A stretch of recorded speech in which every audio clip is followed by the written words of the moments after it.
చదువు మానేసే పిల్లల సంఖ్యను తగ్గించడమే ధ్యేయంగా ప్రభుత్వం బడికొస్తా కార్యక్రమాన్ని తలపెట్టింది.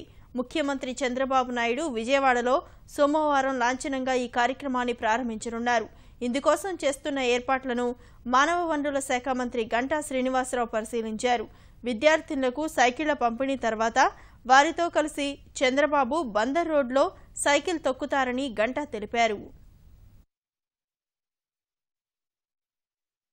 Government, Zilla Parishad, municipal, aided and model schools చదువుకుంటున్నారు.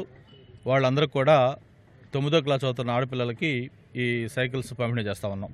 75 కోట్ల రూపాయల వ్యయంతో ఈ పంపిణీ కార్యక్రమం జరుగుతూ ఉంది.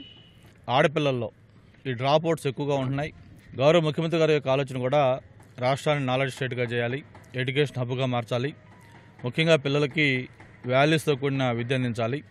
దేశంలోనే ఆంధ్రప్రదేశ్ రాష్ట్రాన్ని విద్యాపరంగా ఒక రోల్ మోడల్ స్టేట్గా చేయాలనే ఉద్దేశంతో ఇప్పటికే అనేక రిఫార్మ్స్ ఇవన్నీ కూడా చేస్తూ వస్తూ ఉన్నాం. ముఖ్యంగా వాళ్ళలో ఈ సైకిల్స్ వచ్చిన తర్వాత వాళ్ళ చదువు కొనసాగించాలి అనే ఒక ఇంట్రెస్ట్ కూడా మాలో పెరుగుతుందని చెప్పి ఆడపిల్లలు స్వయంగా చెప్పడం జరిగింది.